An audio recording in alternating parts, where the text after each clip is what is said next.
Esperemos que ya estén todos.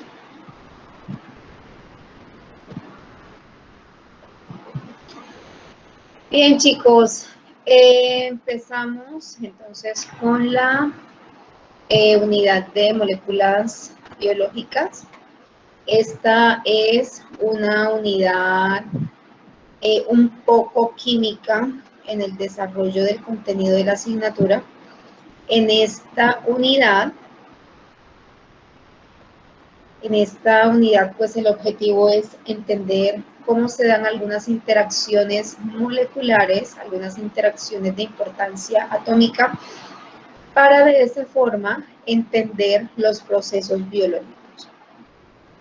Entonces, en esta unidad, el objetivo es comprender la relación de los procesos químicos y físicos que ocurren a nivel celular y cómo es que estos procesos contribuyen al desarrollo de los organismos vivos. Entonces, cuando hablamos de moléculas, estamos hablando de moléculas químicas y las moléculas están formadas por átomos. Entre las moléculas que integran las estructuras biológicas, entre las más importantes que encontramos son estas que están listadas aquí. Entre ellas, la molécula del agua, precisamente porque esta molécula es quien favoreció el desarrollo de la vida tal como la conocemos en el planeta Tierra. Los gases como el oxígeno, el nitrógeno, el dióxido de carbono son importantes en la respiración, en mantener los niveles de acidez en los sistemas internos, en los sistemas fisiológicos. Son muy importantes porque permiten mantener esa constante de acumulación de gases al interior del organismo a través del proceso de respiración. Aniones, que son moléculas que están cargadas negativamente, cationes, que son moléculas o iones cargados positivamente. Estas cargas positivas y negativas le permiten a las moléculas interactuar entre ellas, generando fuerzas de atracción que le permiten a esas moléculas acercarse sin necesidad de formar enlaces covalentes. Entre las moléculas más grandes y complejas nos encontramos a los azúcares, también conocidos como carbohidratos o glúcidos, los lípidos, también llamados grasas, las proteínas, estas son principalmente estructurales y funcionan a nivel enzimático también, cumplen muchas funciones a nivel celular. Los ácidos nucleicos, quienes son los que almacenan la información genética de los organismos vivos. También encontramos un grupo de moléculas que no tienen funciones específicas, pero que sin embargo cumplen algunos papeles dentro de los procesos fisiológicos e incluso se utilizan. Profe, una pregunta. Diga. Profe, lo que pasa es que estoy todavía en la primera diapositiva. No sé si es solamente a mí que me está proyectando o usted no la ha cambiado. Exacto, Sí, yo iba a decir lo mismo. Sí, de hecho voy en la tercera. Igual, señor. Listo, Vamos en la misma diapositiva. Listo. Yo estoy en la tercera diapositiva, una diapositiva que habla de moléculas. Bien, entonces no voy a proyectar la presentación, sino que voy a dejarlo así porque no entiendo por qué. Ahora sí se ve. Sí, no entiendo por qué a veces Meet deja congelada la pantalla. Entonces no la voy a presentar, sino que la voy a dejar así, como el archivo, como si fuera a trabajar en el archivo. Bien, chicos, entonces les estaba diciendo que entre las moléculas que integran a los organismos vivos, pues encontramos el agua, los gases, como el oxígeno, nitrógeno, dióxido de carbono, que son importantes en el proceso de intercambio de gases a nivel celular, los aniones y los cationes, que son moléculas o iones con cargas negativas y positivas, que favorecen las interacciones moleculares, ya que estas cargas positivas y negativas favorecen la atracción entre moléculas dadas las diferencias de cargas. Entre las moléculas más grandes y complejas, entonces nos encontramos a los azúcares, también conocidos como carbohidratos, a los lípidos, las proteínas y los ácidos nucleicos. Las moléculas estructurales de los organismos vivos son estas 4: carbohidratos, lípidos, proteínas y ácidos nucleicos. Es decir, estos 4 grupos de moléculas son las que constituyen de forma estructural todos los organismos vivos. Además, podemos encontrar las moléculas anteriores, el agua, los gases, aniones, cationes, interactuando con ellas, y además también podemos encontrar otro grupo adicional de moléculas a las que llamamos intermediarios metabólicos o metabolitos intermedios que si bien no cumplen alguna función específica a nivel celular o a nivel de algún metabolismo en sí, pueden participar de forma indirecta en algunos procesos. ¿Qué tienen en común estas moléculas? Los carbohidratos, los lípidos, las proteínas y los ácidos nucleicos. Estas moléculas tienen en común que todas ellas están formadas por un esqueleto básico, un esqueleto de átomos de carbono. Todas estas moléculas en su estructura más básica están formadas por carbono, seguido de hidrógeno y oxígeno. Algunas pueden contener además nitrógeno, fósforo, azufre, potasio y otros átomos que también las acompañan. Entonces, esas interacciones que ocurren entre las moléculas se dan gracias a una característica que es propia de algunas moléculas. Esta característica de las que les voy a hablar se llama la polaridad. La polaridad, como su nombre lo indica, quiere decir que se forman polos positivos y polos negativos dentro de la misma molécula. Tomemos como ejemplo a la molécula del agua. La molécula del agua está formada por 3 átomos, 2 átomos de hidrógeno y un átomo de oxígeno. Los átomos de hidrógeno tienen una carga positiva, mientras que el átomo de oxígeno tiene 2 cargas negativas. Esta molécula, si sumamos esas cargas, que es lo que llamamos los electrones de valencia cuando se forman esos enlaces, 2 cargas positivas y 2 cargas negativas se anulan. Si hacemos una suma numérica, más 2 menos 2, eso es igual a 0. Eso quiere decir que esta molécula tiene carga 0. Es una molécula neutra, no tiene carga. Sin embargo, el átomo de oxígeno se caracteriza por ser un átomo de gran tamaño, con un núcleo bastante grande, y hace parte de los átomos más electronegativos de la tabla periódica. Junto con este átomo encontramos al nitrógeno, al azufre, al fósforo, al flúor. Todos estos átomos son altamente electronegativos. ¿Qué hace esa electronegatividad para la molécula? Eso hace que los electrones de los hidrógenos se desprendan parcialmente de los hidrógenos y permanezcan durante más tiempo orbitando al oxígeno.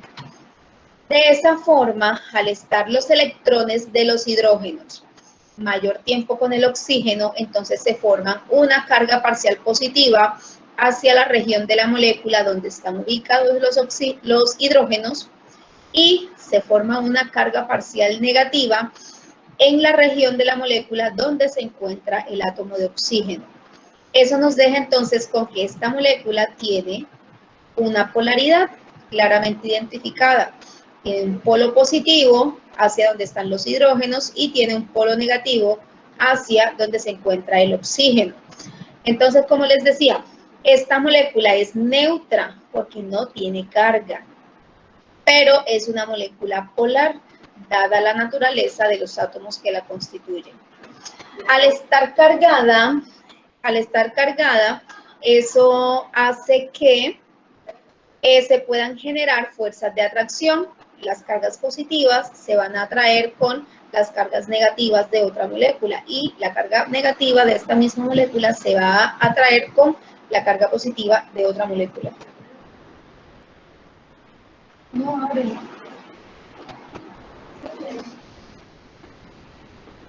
Bien, entonces, ¿dónde encontramos o qué moléculas son polares?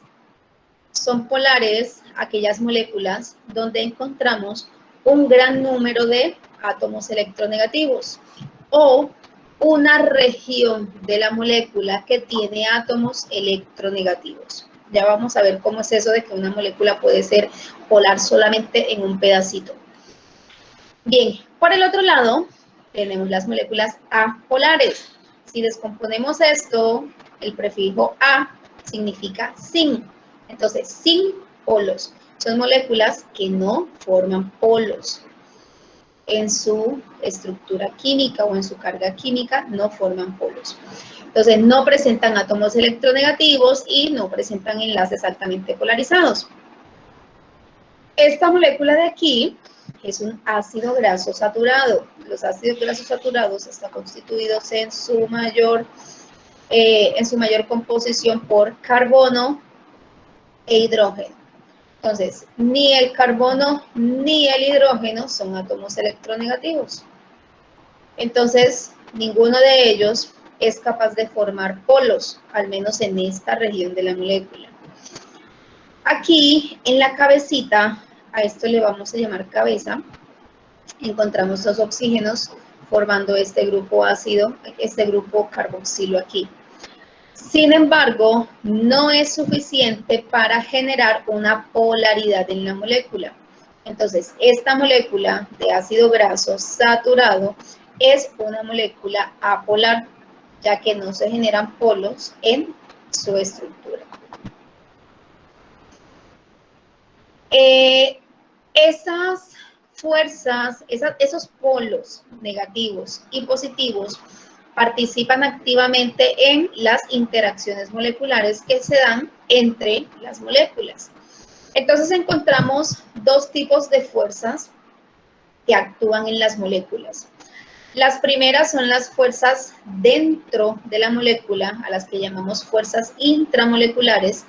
Estas fuerzas intramoleculares son los enlaces que se forman a través de la unión de los electrones, a través de la compartición o de ceder los electrones, para permitir la formación de la molécula. Entonces, estas son unas interacciones que se dan dentro de la molécula, se dan a nivel atómico. El otro tipo de fuerzas, el otro tipo de fuerzas se dan entre las moléculas, ¿sí? Entre distintas moléculas. Estas fuerzas son las que permiten que los iones interactúen con las moléculas, que una molécula interactúe con otra molécula, que se atraigan entre sí, sin que eso represente la formación de un enlace. Estas interacciones, que son intermoleculares, estas fuerzas de atracción no son definitivas, son temporales, son reversibles. Aquí en esta imagen, en este esquema, se observa un átomo de sodio cargado positivamente. Está rodeado por moléculas de agua. Miren que todas las moléculas de agua que están a su alrededor están orientadas hacia el sodio con la carga negativa.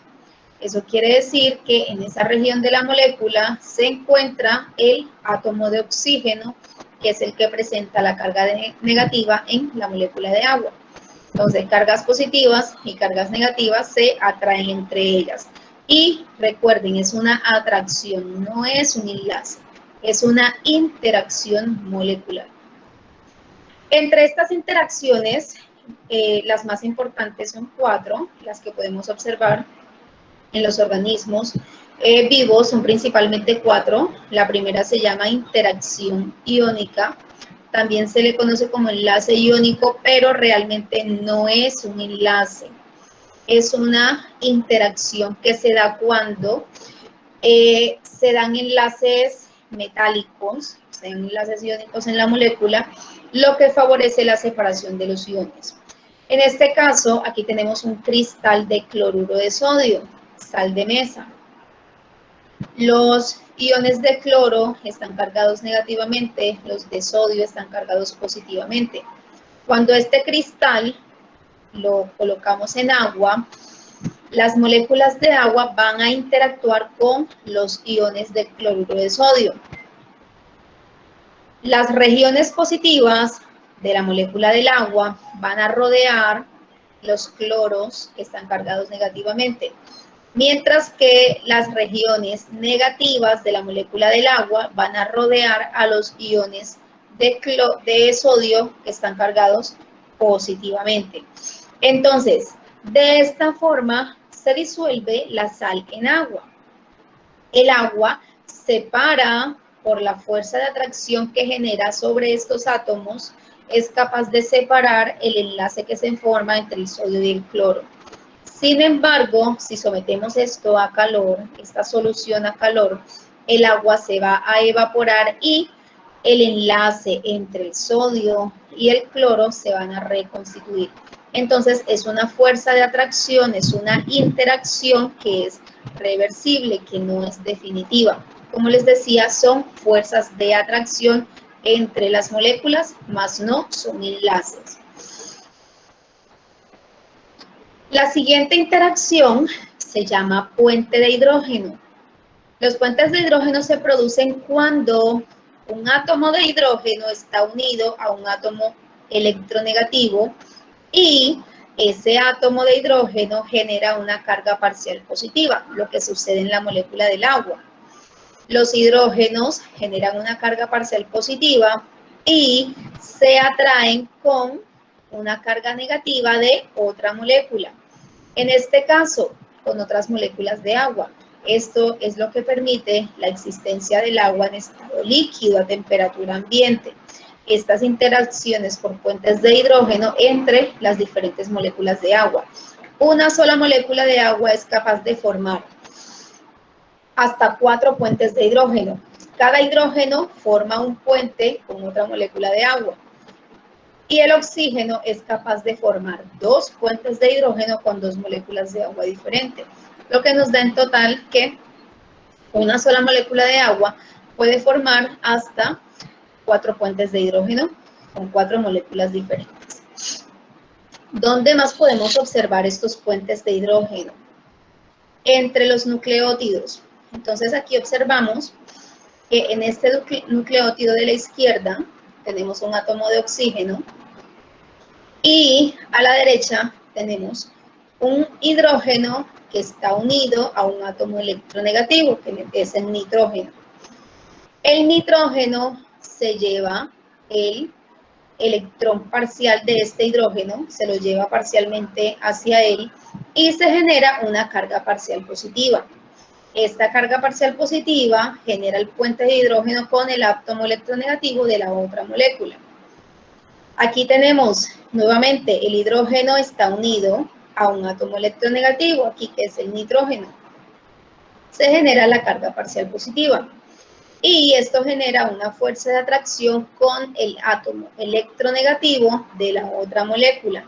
Entonces miren que el puente no se da solamente entre hidrógeno y oxígeno, también se da entre hidrógeno y otro átomo electronegativo. ¿Con qué otros átomos electronegativos puede el hidrógeno formar estos puentes? Con el fósforo, con el flúor, bueno, con el nitrógeno, que es el que tenemos acá. Ahora, siempre y cuando, ojo, siempre y cuando este hidrógeno esté unido a un átomo electronegativo.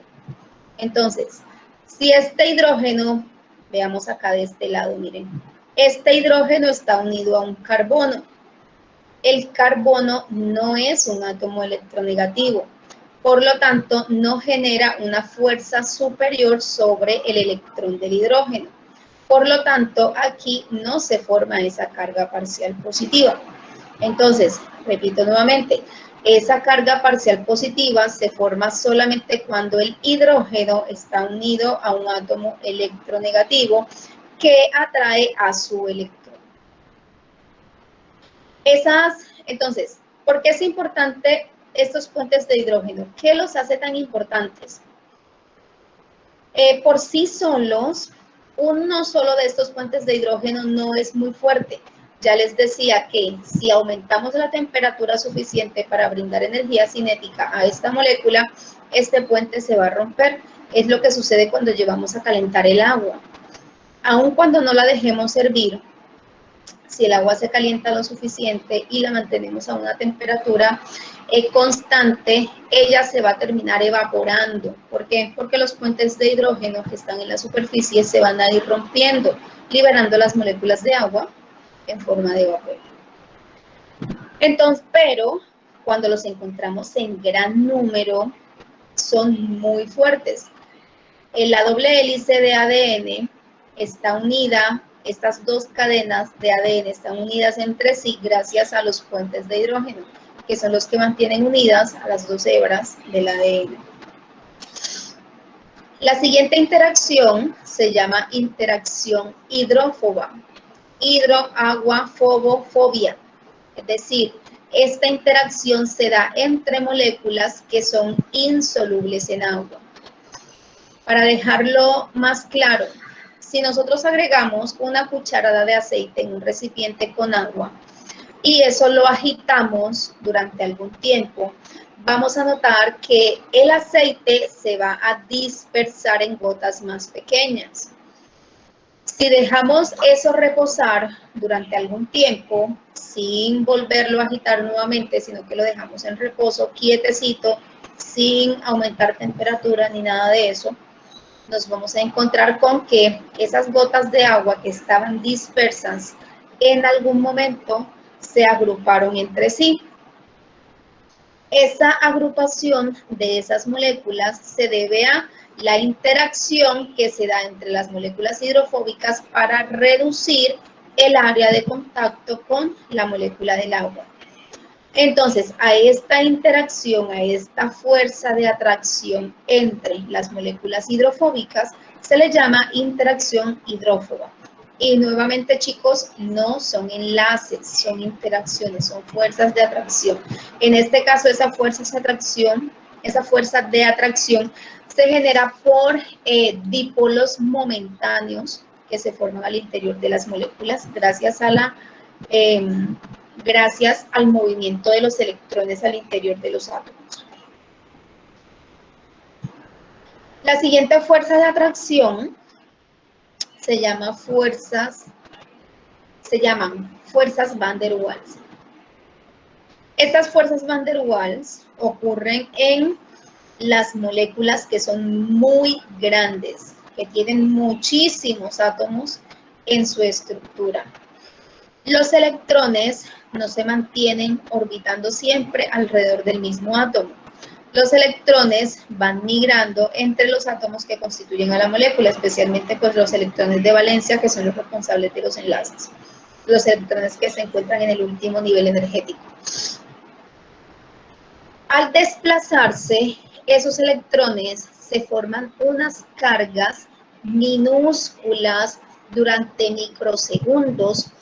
Esas cargas positivas o negativas que se forman durante esos microsegundos son suficientes para generar una fuerza de atracción que le permiten a esta molécula unirse con otra molécula.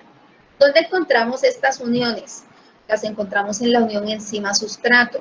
Las enzimas son proteínas. Las proteínas son moléculas que están formadas por muchos aminoácidos. Las funciones de las enzimas son muy variadas. Las principales o las más básicas pues son sencillamente la transformación de reacciones químicas, pero hay cientos de enzimas que trabajan a nivel específico, a nivel celular. Y cada una de ellas es específica para un sustrato. Por ejemplo, la lactosa es el azúcar de la leche, es un disacárido.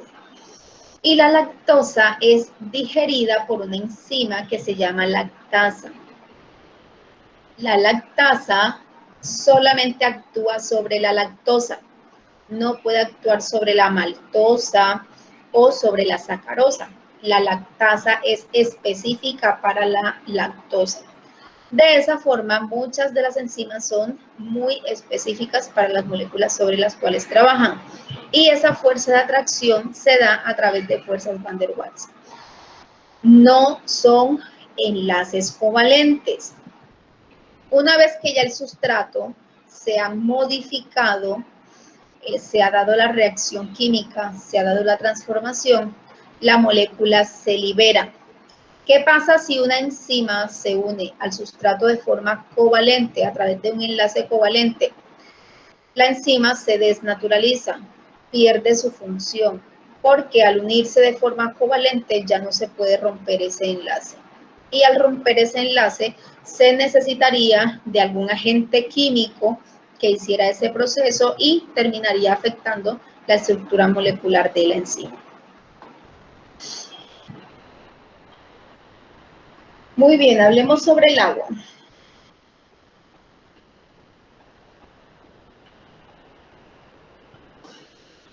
La molécula del agua, valga la redundancia hablar del agua, es la molécula más abundante del planeta Tierra. Podemos decir que ocupa las 3/4 partes de la superficie terrestre. El 97% del agua en el planeta es agua salada, es decir, la encontramos en los océanos. Solo el 3% es agua dulce. Y sin embargo, esta agua la encontramos distribuida entre los casquetes helados de las montañas, los glaciares en los polos, el agua del subsuelo, el vapor del agua que está en la atmósfera, en las nubes, el agua que está en los ríos, que está sobre la corteza terrestre. Entonces, si comparamos, miren que el agua sobre la cual las poblaciones humanas basan su existencia es realmente muy pequeña.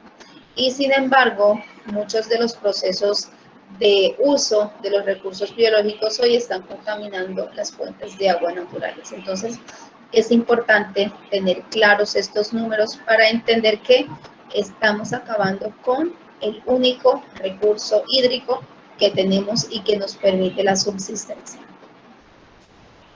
Bien, el agua es una de las pocas, por no decir la única, molécula que encontramos en los 3 estados de forma natural.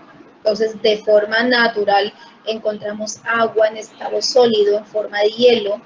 Esto se genera cuando la temperatura es tan baja que no hay suficiente energía cinética para que las moléculas se muevan. Eso genera que las moléculas estén muy quietas, pero también facilita la organización de las moléculas en cristales, y eso es lo que conocemos como el hielo. El agua en estado líquido, las moléculas tienen suficiente energía cinética, chocan entre ellas, pero se mantienen en movimiento y se tocan entre sí, generando esos choques, y es lo que facilita que el agua pueda cambiar su forma, que pueda adaptarse a la forma del recipiente que la contiene. Por el otro lado tenemos el vapor de agua. En este estado, en estado gaseoso, la energía cinética que está presente entre estas moléculas es tan grande que las moléculas no se tocan entre sí, es decir, ellas ya aquí no chocan. Sencillamente, gracias a la cantidad de energía liberada, están libres en la atmósfera, están libres en el ambiente, y por el bajo peso, por la baja masa que tienen, se encuentran dispersas en la atmósfera. Esa misma característica de la molécula del agua, que es polar, que puede organizarse, que puede formar una estructura, le permite a la molécula del agua cumplir con algunas características, o le permite tener algunas características. Entre ellas encontramos la tensión superficial, que es una fuerza que se genera en la superficie del agua. Esta fuerza se genera gracias a las fuerzas de cohesión dentro de las moléculas. Las moléculas de agua se atraen entre ellas. Eso le permite a esta gota que está aquí sobre la hoja no esparcirse sobre la misma, sino que parece que fuera un objeto sólido, pero eso lo da el volumen que tiene la gota de agua aquí. Si nosotros agregamos mayor cantidad de agua, entonces la fuerza ejercida desde el interior va a ser mayor que la fuerza que ejercen las moléculas en la tensión superficial y se va a romper esa estructura. La otra fuerza que participa aquí es la fuerza de adhesión. En la imagen de la derecha tenemos una telaraña. En esta telaraña están adheridas algunas gotas de agua, unas más pequeñas que otras. Pero esa adherencia está determinada por la fuerza de atracción que se genera entre las moléculas de agua y las fibras de la telaraña. Entonces, en este caso, lo que estamos observando es la fuerza de adhesión. La molécula de agua, o más bien el agua, está adherida sobre la telaraña. Esa tensión superficial también la podemos evidenciar de forma mucho más explícita o más visible o más llamativa cuando vemos una hoja caer en el agua y literalmente flotar sobre ella, ¿sí? Cuando vemos un mosquito, este es un mosquito en esta foto, cuando vemos un mosquito caminar sobre la columna de agua sin hundirse, sin llegar a hundirse en la misma. Cuando vemos cuando vemos correr un saltarrollo sobre la superficie del agua. Eso se debe a la tensión superficial. En el caso del mosquito, en el caso de la hoja, la masa de sus cuerpos no es suficiente para romper la fuerza que genera la tensión superficial, que genera la unión entre las moléculas de agua. En el caso del saltarrollo, el saltarrollo también tiene una característica adicional y es que entre sus patas, entre los dedos, tiene unas membranas interdigitales. Esas membranas interdigitales le permiten al saltarrollo aumentar el área de contacto para minimizar la cantidad de fuerza que genera para caminar sobre el agua y además lo hace muy rápido, es decir, prácticamente corre sobre el agua. Pero si lo ponemos a caminar, él no va a caminar sobre el agua, porque al posar una pata con todo su peso sobre el agua, se va a hundir. Entonces, esta tensión superficial está ligada también a la masa de los objetos que están sobre el agua. Por el otro lado, también tenemos otra característica de la molécula del agua, que es la acción capilar. La acción capilar es la atracción que pueden generar un grupo de moléculas de agua al interior de un vaso capilar. Esa fuerza de adhesión le permite a las moléculas que están adheridas a la superficie de ese vaso capilar o de ese tubo, le permite adherirse a la superficie e ir migrando hacia arriba. Y la fuerza de cohesión le permite a estas mismas moléculas de agua atraer a otras moléculas de agua hacia arriba. ¿Hasta cuándo es capaz de subir el agua? Eso va a depender del diámetro del tubo capilar. Entre más grande sea el tubo capilar, menos capacidad tiene el agua para subir, porque a mayor volumen se hace más pesada. ¿Qué ventajas tiene esa característica de acción capilar para los organismos vivos? Es lo que permite la circulación de los fluidos en los tejidos, es lo que permite que en los tejidos vegetales, un árbol tan grande como una secuoya, esto mide aproximadamente 130 metros de altura, miren aquí el tamaño de un humano, con sus escasos 1,80 metros, como muy grande, o 2, si es demasiado grande. Entonces miren que estas plantas son capaces de llevar agua hasta las alturas más altas, hasta la parte más alta de sus ramas, de sus hojas, para mantener el equilibrio interno de la planta. Y eso se debe a la acción capilar.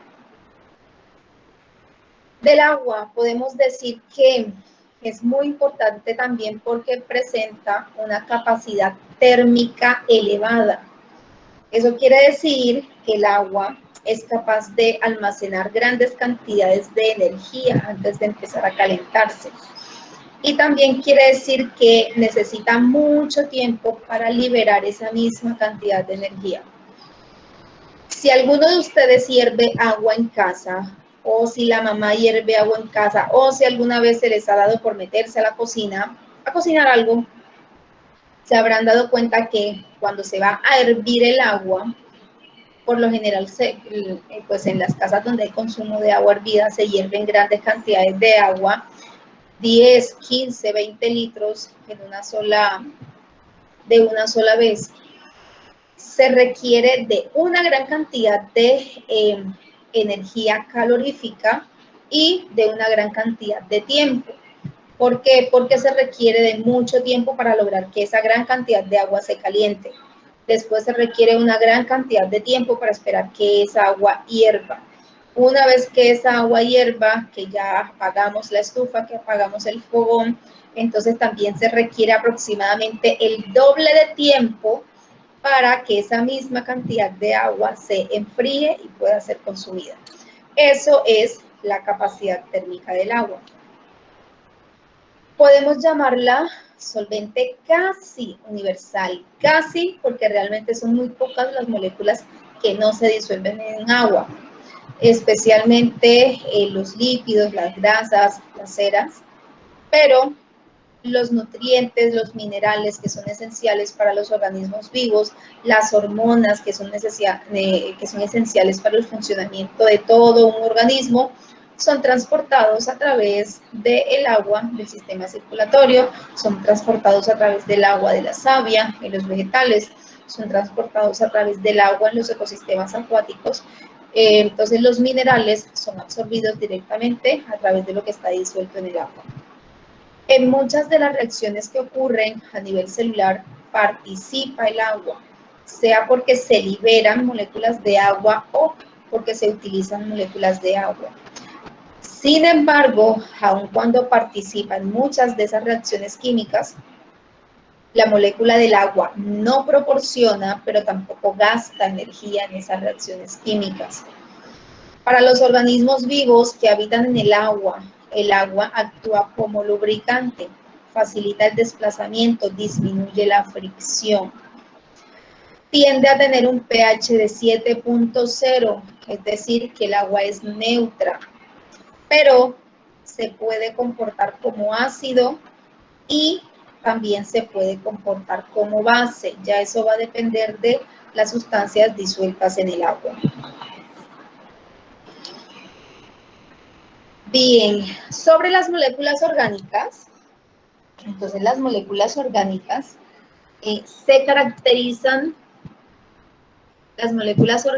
caracterizan porque en su estructura básica principal, la mayoría de los átomos que la constituyen son átomos de carbono. Entonces, por aquí tenemos un antibiótico, por aquí tenemos un estimulante del sistema nervioso, por acá tenemos otro antibiótico, por acá tenemos una molécula de lípidos, por aquí tenemos una molécula energética. ¿Qué tienen en común todas ellas? Todas ellas son moléculas biológicas, las encontramos en los organismos vivos. ¿Qué tienen en común independientemente de la función o del metabolismo en el cual pertenecen? Todas ellas en su estructura base están formadas por carbono. Entonces, las moléculas orgánicas están constituidas principalmente por carbono, pero a esta estructura de carbono se encuentran unidos los que llamamos los grupos funcionales. Y estos grupos funcionales son los que van a determinar las características y la reactividad química de las moléculas biológicas.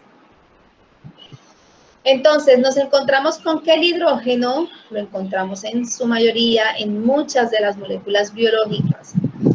Este grupo, también llamado hidrilo, tiene la característica de ser ácido, ¿sí? Donde hay muchos grupos hidrilos, donde hay muchos hidrógenos, esta molécula tiene una característica o puede comportarse potencialmente como un ácido. Aquí tenemos el grupo metilo, puede comportarse como ácido. Y además es apolar. ¿Por qué es apolar? No tiene polos, no genera polos, no genera cargas, no genera fuerzas de atracción. ¿Por qué? Porque aquí no hay átomos electronegativos. El grupo hidroxilo, grupo OH, es un grupo que es básico, tiende a ser básico, se comporta como una base. Es polar, porque tiene un oxígeno por aquí. El grupo carboxilo es básico, porque presenta el grupo OH y también es polar. El grupo amino es básico, a diferencia, aun cuando tiene hidrógenos, la presencia del nitrógeno en su estructura hace que se comporte como una molécula básica. Es polar por la presencia del nitrógeno. El grupo fosfato es uno de los grupos más polares que hay entre las moléculas biológicas. Miren, aquí tenemos 4 átomos electronegativos. Es una molécula muy polar. Se comporta como base también debido a los 2 grupos OH. El grupo carbonilo. Este grupo carbonilo es polar. Aquí está el oxígeno y es neutro. No tiene grupo OH, pero tampoco tiene hidrógeno. Entonces es un grupo que es neutro. El grupo sulfidrilo es polar y además, es apolar y además se comporta como ácido. Esta combinación entre azufre e hidrógeno es ácida y es apolar. Entonces, dependiendo del grupo funcional que presentan las moléculas, asimismo van a ser las características de las moléculas donde están presentes estos grupos.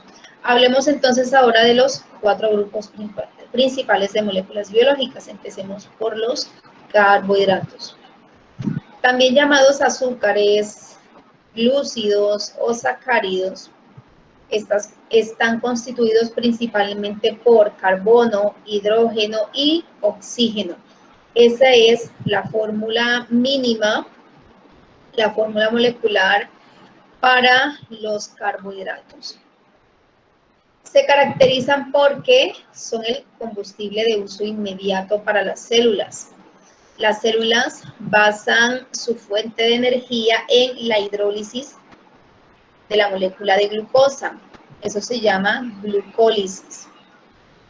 Está basada en la degradación de la glucosa, que es un azúcar de 6 átomos de carbono.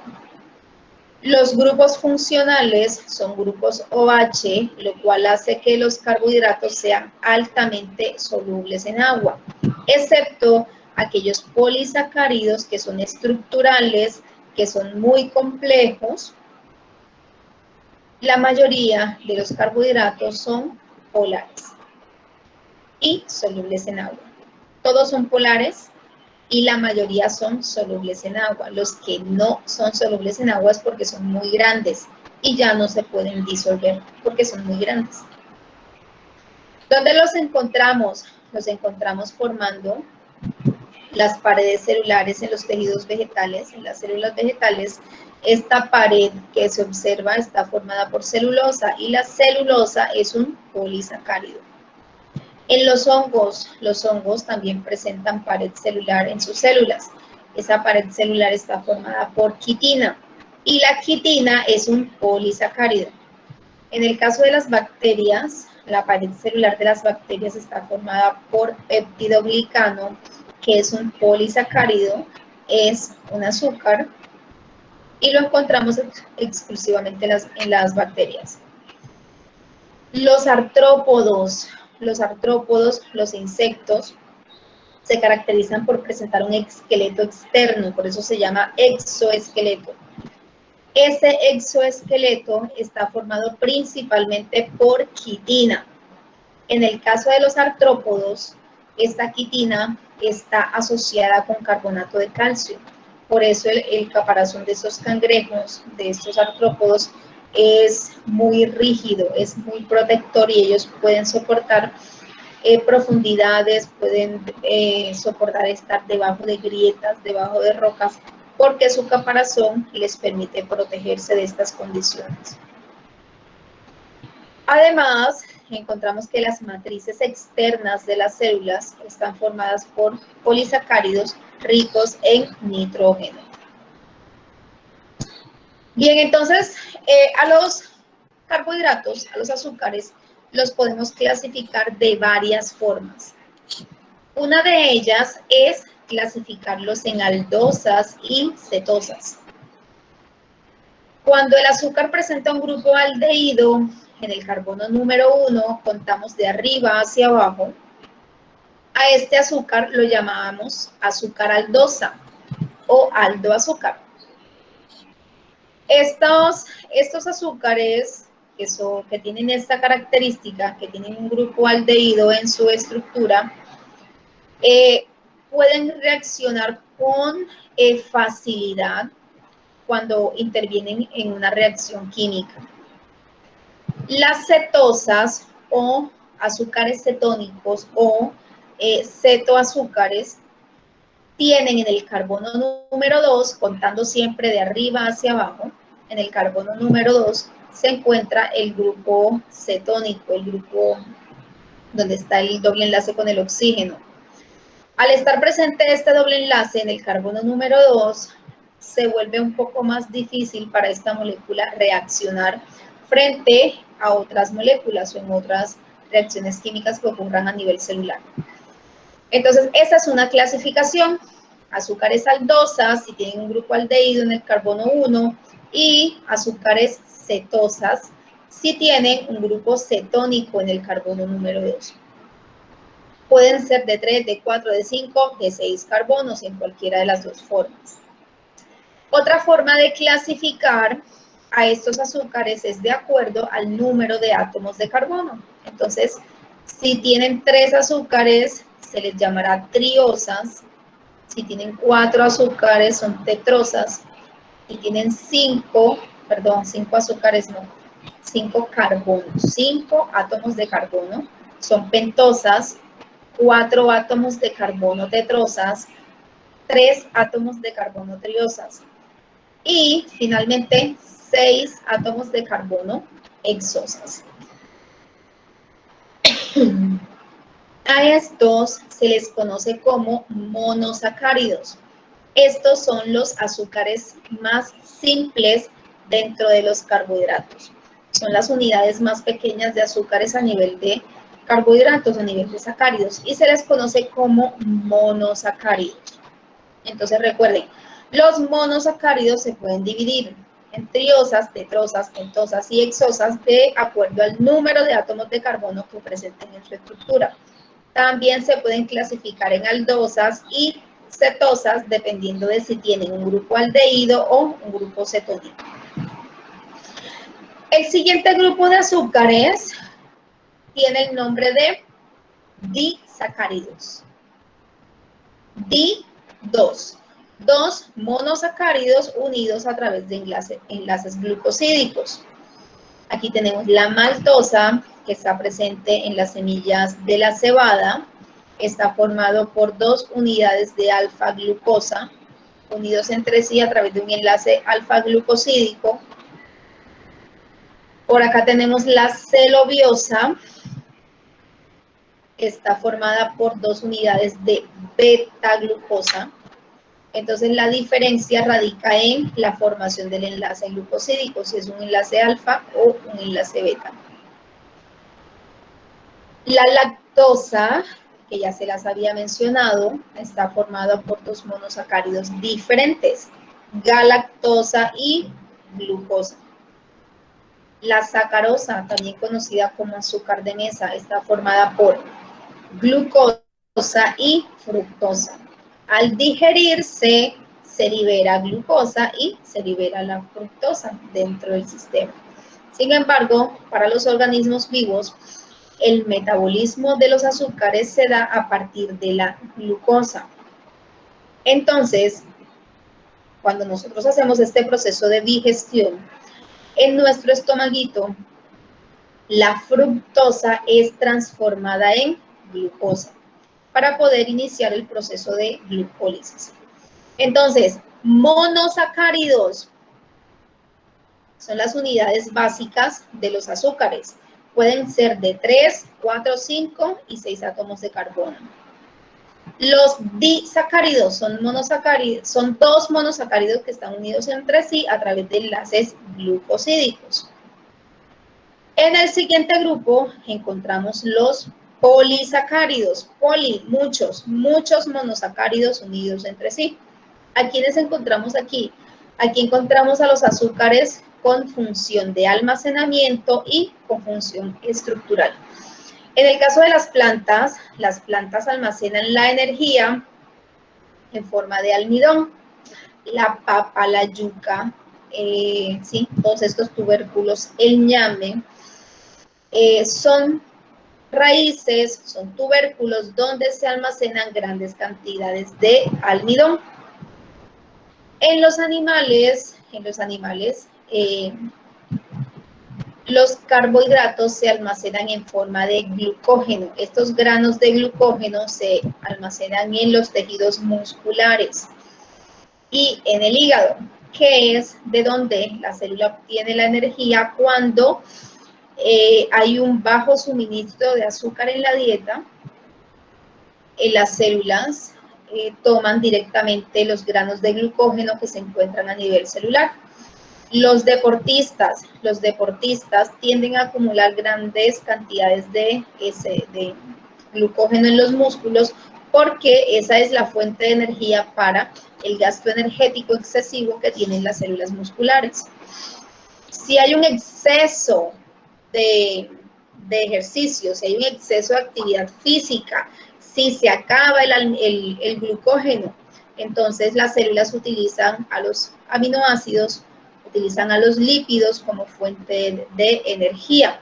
Por eso, cuando hacemos dieta, lo primero que hacemos es restringir el uso de los carbohidratos para obligar al cuerpo a utilizar primero las grasas que están acumuladas en los tejidos y de esa forma reducir la cantidad de grasa a nivel muscular. Si la dieta es muy exagerada, ¿sí? Entonces, una vez que se ha ido toda la grasa, el organismo empieza a utilizar el músculo. Por eso, las dietas que son muy extremas y que son desequilibradas pueden ser muy peligrosas para la salud de la persona, hasta llegar a un cuadro de anorexia. Las personas con un cuadro de anorexia pierden masa muscular, pierden densidad ósea, precisamente porque no se alimentan y el organismo utiliza lo que tiene, y si no tiene grasa, utiliza el músculo, y si no tiene el músculo, utiliza tendones, y sí, lo que tenga para mantener el funcionamiento de las células. Entonces, a lo que iba, ya me desvié del tema. Los polisacáridos pueden ser de almacenamiento, pueden ser estructurales. En las plantas se almacena en forma de almidón, en los animales en forma de glucógeno. De forma estructural encontramos la celulosa, que hace parte estructural de la pared celular de las plantas, los glucosaminoglucanos, que van a constituir tendones, articulaciones, la quitina, en el caso de los artrópodos, en el caso de los hongos, que constituye la pared celular de estas células, en estas estructuras, se caracteriza porque presenta el azúcar, está unido, es una glucosa al cual está unido un grupo amino, este grupo amino de aquí. Entonces, esta unidad se repite continuamente hasta formar un polímero. Recuerden que en química un polímero es una molécula que está formada por la repetición de muchas unidades más pequeñas. En este caso, la unidad que se repite es la N-acetilglucosamina, que está formado por la glucosa y el grupo amino. Entonces, miren que presenta una orientación en cada una, pero es el mismo azúcar. Los glucosaminoglucanos, que les estaba hablando, también en este caso son dímeros, es decir, son dos unidades las que se repiten.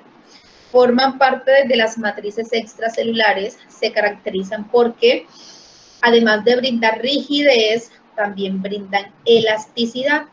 En algunas estructuras biológicas de sostén es importante la rigidez, pero es mucho más importante la elasticidad.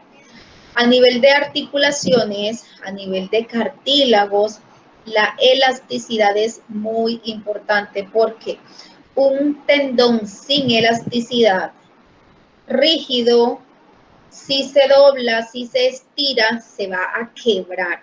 Entonces, las articulaciones y los cartílagos son tejidos que necesitan ser forzados, que necesitan estirarse, que necesitan moverse sin romperse. Entonces, estos polisacáridos tienen esa característica que pueden formar estructuras que son rígidas, pero que al mismo tiempo son elásticas.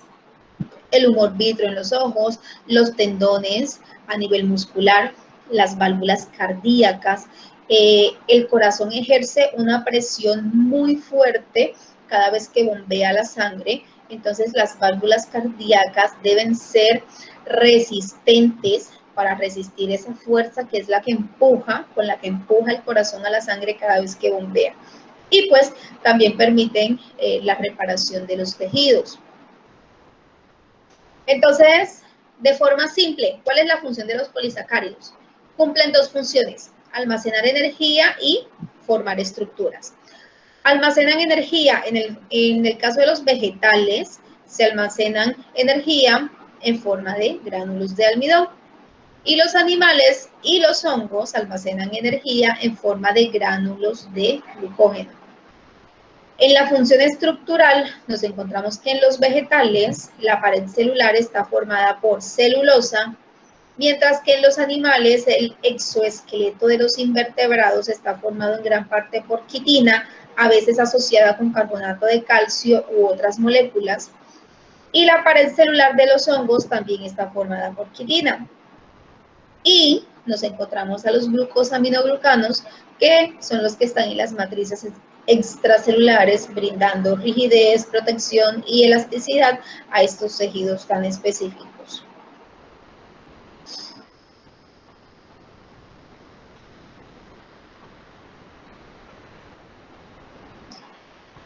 Bien, el siguiente grupo de moléculas son los lípidos.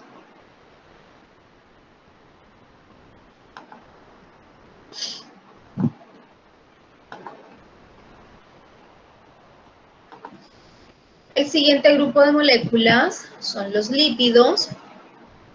Estos lípidos son un conjunto bastante heterogéneo de moléculas. No podemos agruparlos con base en una característica en particular. Si pudiéramos describirlos de forma general, lo que podemos decir es que los lípidos son moléculas apolares que son insolubles en agua y que son solubles en solventes orgánicos. Es lo único que tienen en común. De ahí en adelante son muchas las características específicas de estos lípidos y la forma más fácil de clasificarlos o de identificarlos es a través de la clasificación por la reacción de saponificación.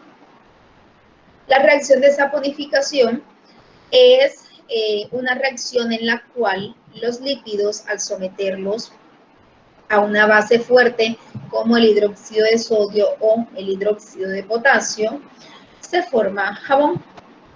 Entonces, tenemos dos grandes grupos que son los lípidos saponificables y los lípidos no saponificables.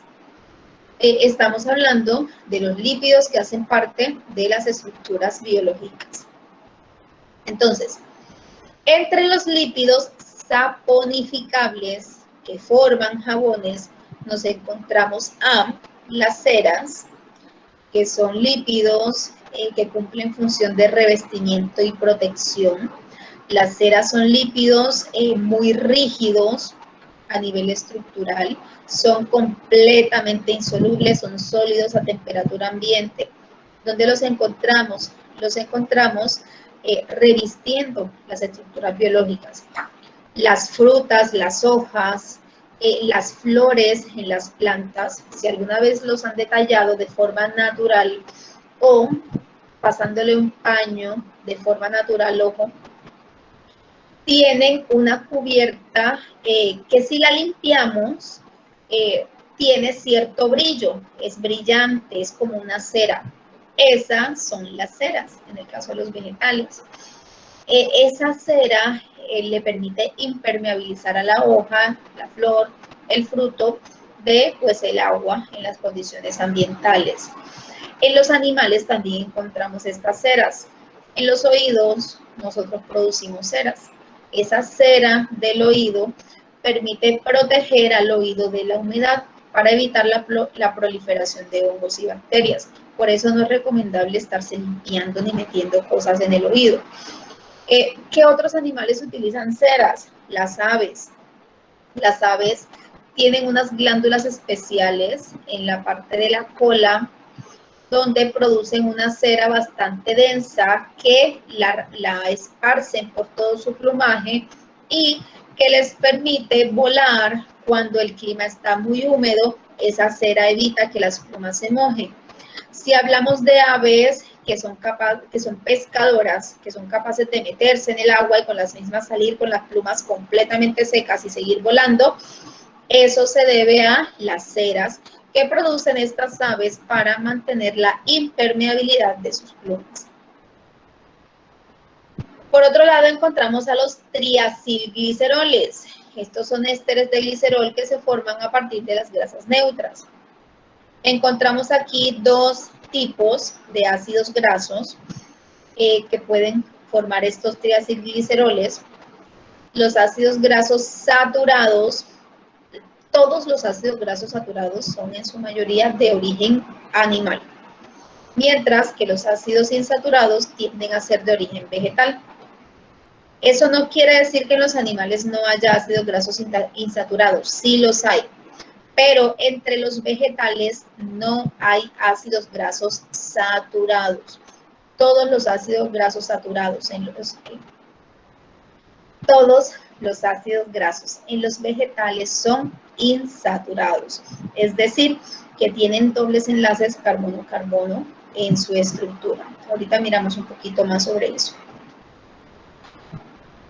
Bien, otro grupo son los ésteres de glicerol. Aquí encontramos a los fosfolípidos. Estos son modificaciones de triacilgliceroles donde se encuentran unidos a un grupo fosfato. Son anfipáticos. ¿Qué quiere decir eso de que son anfipáticos? Eso quiere decir que son polares y son apolares al mismo tiempo, es decir, son solubles en agua y también son insolubles en agua al mismo tiempo.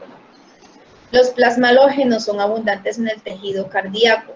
Los ésteres de esfingosina, aquí encontramos dos grupos, las esfingomielinas y los cerebrósidos. Ambos se encuentran en los tejidos del sistema nervioso. Y entre los no saponificables, los que no forman jabón, encontramos a los esteroides, entre los cuales están las hormonas sexuales, como la testosterona, la progesterona, los esteroles, los ácidos biliares, que participan directamente en el proceso de digestión de los alimentos, están en este grupo de los esteroides. Las prostaglandinas, aquí encontramos otro grupo de hormonas con funciones diversas, vasodilatadores, reguladores hormonales, entre otros. Y en las plantas nos encontramos a los terpenos. Aquí encontramos pigmentos vegetales, cuya función es pues dar color, generar ciertos aromas a nivel vegetal. Entonces fíjense que la única característica que tienen en común todos estos lípidos que están aquí es que son insolubles en agua. Sí, básicamente es la única. Son insolubles en agua y son solubles en éter o en solventes orgánicos. Bien, entre los lípidos complejos, esta es otra clasificación. Los llamamos lípidos complejos porque estos ácidos grasos se encuentran unidos de forma covalente con otras moléculas. Los glucolípidos son ácidos grasos que se encuentran unidos a un azúcar. Por ejemplo, este de aquí tenemos un glucolípido, aquí está el ácido graso, aquí está el grupo esfingol y aquí está el azúcar. Esto es un glucolípido. Fosfolípidos, este de aquí tenemos dos cadenas de ácidos grasos y aquí tenemos el grupo fosfato. Lipoproteínas, puede tener un aminoácido o una proteína adherida al ácido graso. Los plasmalógenos son lípidos formados por cadenas hidrocarbonadas muy largas a los cuales pueden estar unidos grupos fosfatos y grupos aminos. Los gangliósidos y los cerebrósidos igualmente tienen una estructura bastante diferenciada. ¿Qué tienen en común? Que son cadenas de ácidos grasos muy largas y que en su estructura están asociados a fosfolípidos, bases nitrogenadas y otros azúcares.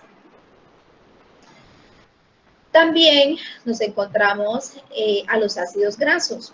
Estos son las cadenas de ácidos grasos, las que están libres y que las podemos diferenciar en dos grupos. Los ácidos grasos saturados son aquellos ácidos grasos que no tienen dobles enlaces carbono-carbono. Por lo general, los ácidos grasos que presentan esta característica a temperatura ambiente son sólidos, como la manteca de origen animal, la manteca de cerdo. Los que saben sacar manteca de cerdo o que almacenan manteca de cerdo en casa, se habrán dado cuenta que cuando pasa unos días, o más bien cuando esa manteca se enfría lo suficiente, se forma una capa de semisólida en la superficie. Eso se debe a que son ácidos grasos saturados, que no tienen dobles enlaces. Entonces, las grasas animales, el tocino, la piel del cerdo, ese gordo del cerdo, sencillamente cortamos el cerdo y tomamos ese trozo de gordo, de tocino, de piel en la mano, y esa es una grasa que está en estado sólido. Eso se debe a que está formada por ácidos grasos saturados. La mantequilla de la vaca, no la mantequilla industrial.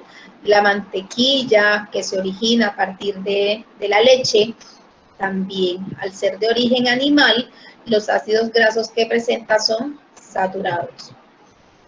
Los ácidos grasos insaturados se caracterizan porque poseen dobles o triples enlaces. A temperatura ambiente, por lo general, son líquidos. Aquí encontramos, pues, todos los aceites de origen vegetal, la margarina, la industrial, la mantequilla industrial, presenta ácidos grasos insaturados. ¿Cuál es la diferencia de esta mantequilla industrial con la mantequilla de origen animal? La mantequilla de origen animal, como les decía, los ácidos grasos son saturados. Acá, como esta mantequilla, esta margarina, esta de barra que está aquí, se fabrica a partir de la extracción de diferentes aceites de origen vegetal, sus ácidos grasos son insaturados. Sin embargo, durante el proceso de fabricación se pueden agregar otros tipos de grasas que pueden ser saturadas. ¿A qué se refiere eso de la saturación y la insaturación? Un ácido graso está formado por, esto que están viendo aquí es un ácido graso.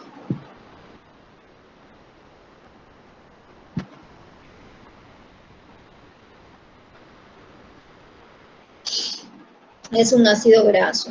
Entonces, está formado en su estructura por carbonos, hidrógenos. Entonces, miren que aquí en esta cola, a esto le vamos a llamar cola, en esta cola no hay dobles enlaces. Entonces, en la estructura molecular, este ácido graso se va a observar así. y así va a interactuar de forma molecular. En las membranas biológicas, si alineamos ácidos grasos saturados, se van a observar de esta forma, uno al lado del otro. Esto le va a brindar cierta rigidez a la membrana celular. Ahora, ¿qué pasa cuando yo tengo un ácido graso insaturado? Cuando yo tengo un ácido graso insaturado, eso lo que quiere decir es que tengo al menos uno o dos dobles enlaces en toda la estructura, ¿sí? Es decir, entre este carbono y este carbono que están aquí se presenta un doble enlace. Entonces aquí hay un hidrógeno menos y acá hay un hidrógeno menos. Y eso se observa a nivel molecular, se observa una curvatura en la estructura de la cola del ácido graso. Entonces el ácido graso lo vamos a observar así, de esta forma. Esta curvatura se genera por los dobles enlaces. Si alineamos esos ácidos grasos en la membrana celular, que es lo que estamos viendo aquí, esos fosfolípidos o esos ácidos grasos alineados en la membrana, esa curvatura me va a generar cierta movilidad al interior de la membrana celular. Para las membranas celulares esto es muy importante porque favorece el paso de moléculas a través de la membrana, porque aumenta la fluidez y porque reduce la rigidez. De esa forma, la membrana celular no se quiebra. Entre mayor cantidad de ácidos grasos insaturados tengamos, la membrana celular es mucho más fluida. Otra razón para consumir en nuestra alimentación ácidos grasos insaturados es que al estar presente este doble enlace aquí, estos carbonos están libres para formar un enlace adicional. De forma natural, en nuestros procesos metabólicos se liberan radicales libres. Algunos de los radicales libres que se generan durante el metabolismo son los radicales de hidrilo, de hidrógeno positivo, un hidrógeno cargado positivamente libre. Esos radicales son extremadamente mutagénicos, pueden alterar incluso las cadenas de ADN, pueden generar mutaciones, pueden generar cáncer. Entonces, estos ácidos grasos insaturados son capaces de atrapar a esos radicales libres e incorporarlos aquí, a esta región de la cadena. ¿Dónde encontramos esos radicales libres, chicos? Cuando comemos muchas frituras, cuando cocinamos y dejamos que el pollo se frite y lo dejamos tostado, negro, requemado, o cuando vamos al asadero de pollo a comernos un pollo asado y nos comemos toda esa piel asada, tostada, bueno, eso está llenísimo de radicales libres. Los triglicéridos son importantes porque estos son los que constituyen la reserva energética en los animales. Estos son los que se acumulan en los tejidos. Entonces, cuando tenemos mucho dolor de cabeza, cuando resulta que estamos cansados y nos hacen el examen de sangre y salen los triglicéridos elevados, bueno, de esto estamos hablando. Los triglicéridos están formados por una reacción de esterificación de un glicerol con 3 cadenas de ácidos grasos. Estos ácidos grasos se unen al glicerol y se forma un triacilglicerol, un glicerol que tiene 3 ácidos grasos. Y esto se va acumulando en los tejidos, tiene un alto contenido calórico. Por eso cuando consumimos alimento más allá de lo que requiere nuestro organismo, lo que sobra, lo que no se utiliza en el metabolismo, el cuerpo lo guarda en forma de grasas. Entonces, esas grasas de las que estamos hablando son estos triacilgliceroles. Cuando hay un exceso en el gasto energético cuando hacemos ejercicio, cuando alternamos el ejercicio en nuestra vida saludable. Entonces, durante el ejercicio, estas grasas que son acumuladas son gastadas para obtener energía. Entonces, hay que tener un equilibrio entre una alimentación sana y hacer ejercicio para poder mantener bajo los triglicéridos, bajo el colesterol, niveles controlados de azúcar, hormonas y demás. Las ceras, ya les había hablado un poquito de las ceras, son compuestos bastante simples, solo que son cadenas muy largas de carbono e hidrógeno, son completamente insolubles en agua. Perdón. Funcionan como impermeabilizantes, son de consistencia muy firme a nivel natural. Los panales de abejas están formados por ceras. Estas ceras que constituyen el panal de abejas son impermeables, le permiten a las abejitas sobrevivir a las épocas de lluvia, protege durante la época seca porque también retiene la humedad en la parte interna. Y pues en las plantas también los encontramos protegiendo hojas, frutos. En los mamíferos y en las aves se forman estas ceras para proteger también las plumas en las aves, el pelo en los mamíferos. Así que cuando tenemos exceso de producción de grasa en el cuero cabelludo, ya saben que son ceras de lo que estamos hablando. Los fosfolípidos son muy importantes a nivel celular porque van a constituir las membranas celulares. Les había dicho, cuando los mencioné allá arriba, que ellos tienen una característica muy importante y es que son anfipáticos, que son solubles e insolubles en agua al mismo tiempo. ¿Cómo es eso posible? Eso es posible porque esta cabecita que está aquí,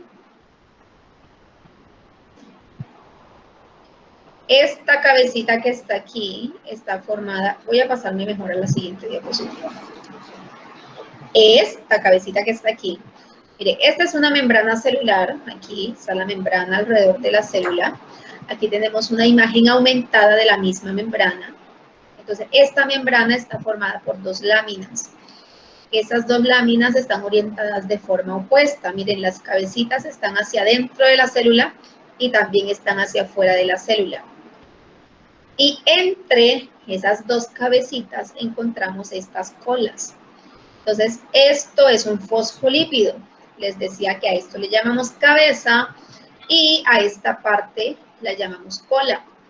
En la cola se encuentra la cadena de ácido graso saturado o insaturado.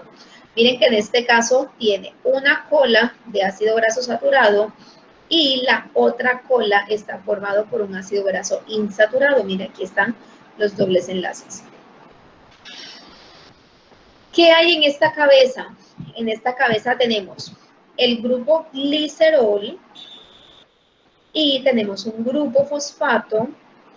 Y podemos tener además un azúcar, un aminoácido u otro lípido unido a esta cabeza. Entonces, dada la cantidad de átomos de oxígeno y de fósforo que tenemos aquí, les decía anteriormente que el grupo fosfato es un grupo altamente polar. Entonces, debido a la presencia de este grupo fosfato y debido a la presencia de esos átomos de oxígeno aquí en el glicerol, esta cabeza es polar, esta cabeza es soluble en agua. Pero estas colas que están aquí atrás son insolubles en agua. Entonces, los fosfolípidos son moléculas que son anfipáticas, son solubles en agua en el extremo de la cabeza e insolubles en agua en el extremo donde están las colas. Me voy a la diapositiva anterior. Entonces, los fosfolípidos pueden estar formados por una sola cola o pueden tener dos colas. Si el fosfolípido tiene una sola cola, cuando él se organiza con otros fosfolípidos, se forma una estructura llamada micela. En esta micela, las colas, siento que estoy hablando raro, en estas micelas, las colas quedan orientadas hacia adentro. ¿Con qué fin? Con el fin de aislarse del agua. Entonces, esta organización del fosfolípido le permite aislar las colas hidrófobas en el interior para evitar el contacto con el agua. Y las cabezas quedan en la parte externa en contacto directo con el agua. En el caso de los fosfolípidos que están formados por dos colas, ellos forman láminas. Ellos se ubican uno al lado del otro y son capaces de formar una doble lámina de forma opuesta. En la lámina externa, hacia afuera de la célula, se orientan las cabezas y en la lámina interna, hacia el interior de la célula, se orientan las otras cabezas. Y entre las dos láminas, entre las dos cabezas, es decir, dentro de esa lámina, se ubican las colas de los ácidos grasos. ¿Cuál es el objetivo de esto? Aislar las colas de los ácidos grasos del agua.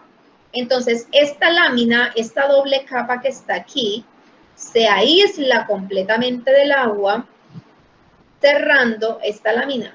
¿Sí? Esta lámina se une entre sí y se cierra completamente para formar esta estructura que es la membrana celular. En el interior encontramos el citoplasma, los organelos y todo lo demás. Y esta es la membrana celular. En esta membrana, entonces, es donde nos encontramos al interior de ella las colas hidrocarbonadas. Entonces, fuera de la membrana, fuera de la célula, las cabezas, y fuera de la membrana, dentro de la célula, las cabezas.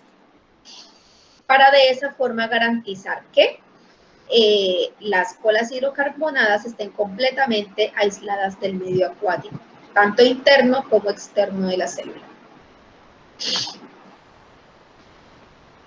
Ay, me está molestando la garganta. Bien, otro grupo de moléculas que también hacen parte de los lípidos son los esteroides. Los esteroides son lípidos insaponificables, en la mayoría de ellos derivados de una estructura de 5 ciclos.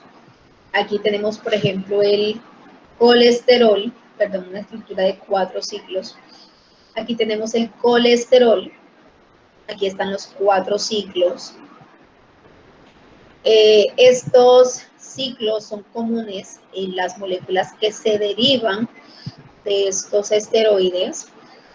A partir del colesterol, que es el más conocido, se generan hormonas como la testosterona, que es la responsable de las características sexuales del sexo masculino.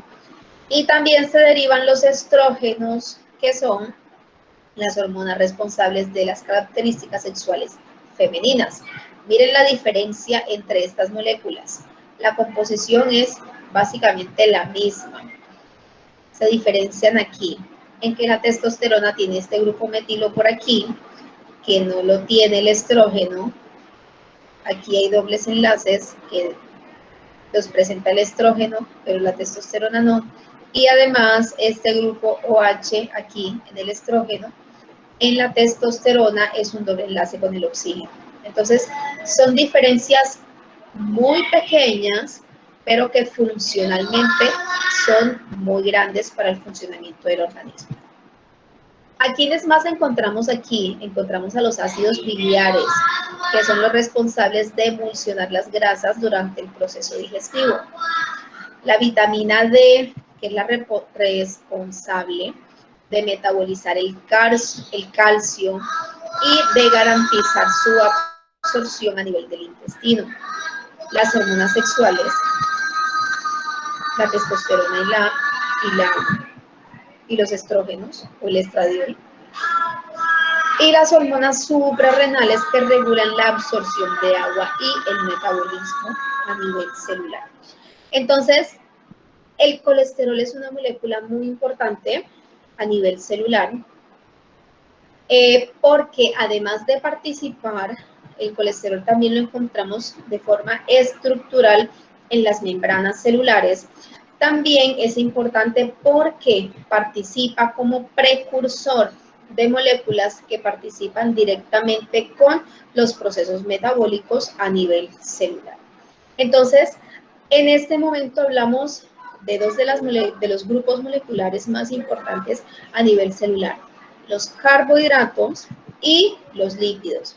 En el caso de los lípidos, los animales también se caracterizan porque la reserva principal de energía la guardan en forma de lípidos, mientras que las plantas, la reserva principal de energía, ellos la tienen en forma de almidones.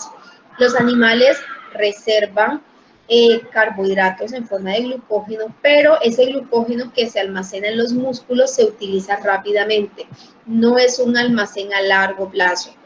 El almacén a largo plazo de los animales son los lípidos que se acumulan en los tejidos. Mientras que en las plantas la acumulación, el almacenamiento de energía se da a través de los carbohidratos. Esto también tiene otra razón funcional, una razón estructural. Los almidones, o más bien los carbohidratos,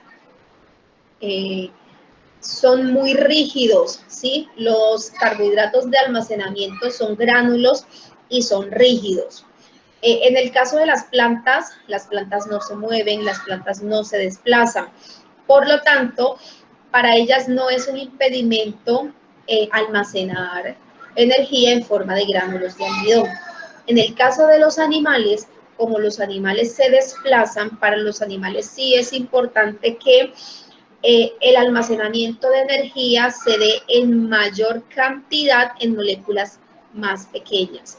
En ese sentido, el rendimiento energético de los lípidos es mucho más alto que el rendimiento energético por los carbohidratos. Y además de eso, al ser los lípidos un poco más flexibles, un poco más móviles, al no ser rígidos, permiten favorecer la movilidad, lo que no ocurre en los vegetales.